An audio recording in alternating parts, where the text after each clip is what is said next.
Bueno, pues hola, somos Javier Baena y Marta Magallo y junto a nuestra tutora Elena Carbonell hemos querido realizar este proyecto, que es una mano robótica que imita los movimientos que tú haces con el guante. Con este pretendemos demostrar cómo los conocimientos científicos de la física influyen en las aplicaciones tecnológicas.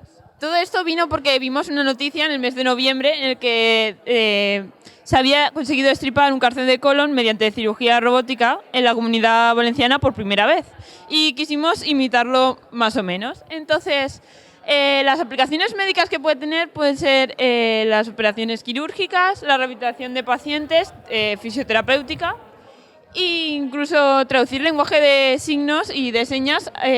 Tú harías las letras con el guante y a lo mejor un programa podría traducirlo.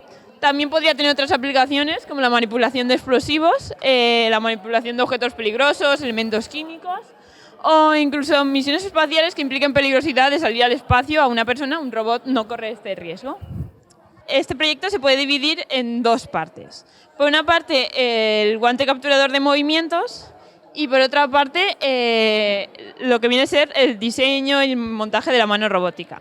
Yo explicaré el guante y mi amigo Javi explicará lo que viene a ser ya el montaje y la mano robótica. Para entender cómo funciona el guante debemos saber cómo funcionan los sensores de flexión que contienen en las fundas que hemos cosido. Estos son básicamente una resistencia variable que mide su valor en ohms y están construidos por un sustrato de resina que tienen una tinta conductora y también encima se les ha colocado un conductor segmentado, como podemos ver en la imagen. Hemos utilizado 5, 2 más cortos y 2 más largos. Y bueno, respecto a cómo funcionan, la resistencia varía según la sección transversal de la mano, lo que viene a ser la parte de dentro. Entonces, claro, cuando está a 0 grados, la resistencia es menor. Pero cuando tú lo doblas, la sección disminuye, entonces lo que hace es que como la resistencia es igual a la resistividad por longitud partido sección, como disminuye la sección, la resistencia aumenta. Por otra parte, para ver que este comportamiento que el comportamiento entre el ángulo de flexión y la resistencia era lineal, realizamos varias mediciones con el polímetro hasta que nos dieran un coeficiente de determinación cercano a 1. Por eso hicimos estas gráficas que salen lineales, entonces podemos comprobar que esto era cierto. Por otra parte, los sensores de flexión dan lugar a un tipo de señal analógica, por lo que necesitamos conectarlo a una de las entradas analógicas de la placa Arduino Mega. Entonces, estas tienen unos convertidores ADC, pero que no leen valores de resistencia, solo leen valores de 0 a 5 voltios, por lo que necesitamos conectarlo a un microcontrolador en un divisor de tensión. Y por otra parte, la tensión de salida que se mide es la caída de tensión a través de la resistencia de 47 ohmios. Entonces, esto es inversamente proporcional al ángulo de flexión, como podemos ver en esta fórmula. Y bueno, esto es todo. Ahora mi compañero Javi os explicará la construcción y el montaje de la mano robótica en sí. Vale, para el montaje de la mano robótica lo que primero hicimos fue diseñar en una tableta gráfica las partes, tanto la parte del brazo como la del guante, y después buscamos en un repertorio de diseños 3D un proyecto parecido al nuestro. Lo descargamos y ya una vez que lo teníamos todo, modificamos las piezas para que pudiesen encajar nuestros componentes. Ya teníamos todo modificado, pues nos pasábamos a la impresión de las piezas. Imprimimos las piezas en una impresora 3D y cuando ya lo teníamos todo impreso, nos dedicamos al montaje, tanto de los dedos, pasar la goma y el hilo de pescar por los dedos, como pegar las partes y después también conectar los servos en el antebrazo y pasar los cables hasta la placa Arduino.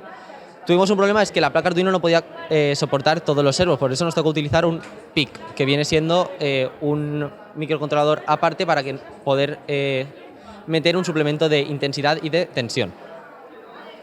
Vale, pero ¿cómo podemos comunicarnos con los servomotores?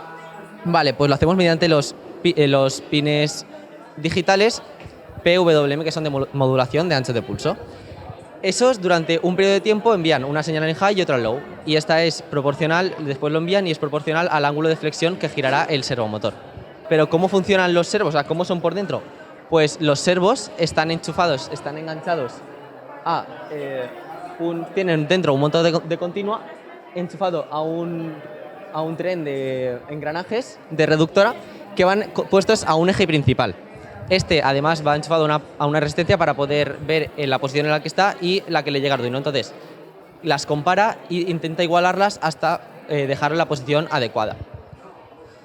Vale, ¿cómo funciona el motor de continua que tiene dentro? Pues este es una espira dentro de un campo magnético. Entonces, gracias a como pasa una intensidad por la espira dentro del campo magnético, gracias a la ley de Laplace, obtenemos una fuerza que viene dada por la ley de la mano izquierda, siendo FBI. La B tendrías que orientarla en el campo magnético y la I sería la dirección de la intensidad. Pues de norte a sur, y esta es la intensidad, la fuerza saldría hacia arriba en un sentido, después a la vuelta saldría hacia abajo. De esta forma se crea un par motor que hace mover el motor. Como hay una variación del flujo electromagnético, se crea una fuerza contraelectromotriz que se opone a la causa que la provoca. De esta forma, prácticamente eso, hay una fuerza que se opone. Vamos al código de cómo se mueve, o sea, el código de Arduino para que se pueda mover la mano.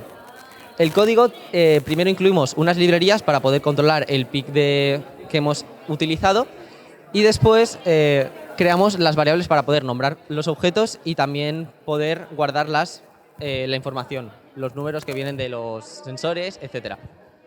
Después, en la primera parte del código sería abrir el puerto serie para poder ver los datos en pantalla y ajustamos la parte del guante, y después está la parte que se repite constantemente, el código que se repite todo el rato.